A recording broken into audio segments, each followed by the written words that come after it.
Credit to channel viewer Marie for reminding me about all the victories our least favorite ex-president has been amassing of late. Nothing like when your natal chart is being assailed from every direction to help you score win after win.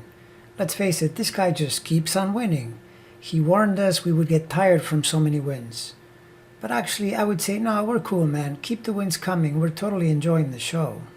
A few days ago, we learned that his chosen candidate, the one he backed in a Texas election, lost the race to the other contender, who will now be moving on to Congress. So score one for the Orange Menace winner. This was followed by 17 Republicans, including Moscow Mitch, agreeing to push forward Biden's $550 billion infrastructure plan, which of course enraged the Mar-a-Lago sack of manure, prompting him to issue pretend presidential statements advising against this because it would give Democrats a big win, and threatening to primary all the Rhino defectors for this most traitorous act. Doesn't sound like any of the 17 seem much swayed by the argument. So that makes 2 wins for the Mar-a-Lago maniac.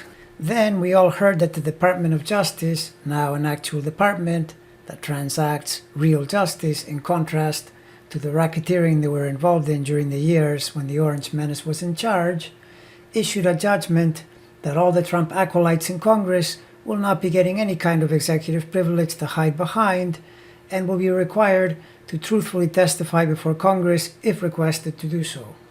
Great. Fabulous. This is number 3. The mendacious menace now has a hat trick, but he's not satisfied with just 3 wins. He wants to go for a handful. So, next up was the news that the Justice Department struck again by ruling that Congress is allowed to see his taxes.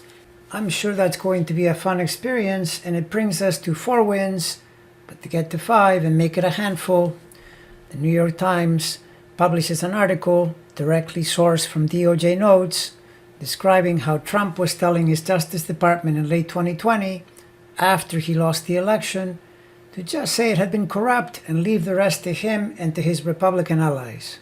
Perfect. 5 stupendous wins scored in a pretty darn short period of time because, you know, his chart is just cruising along with amazingly positive cycles that are bringing him all kinds of great good fortune. Couldn't happen to a nicer guy.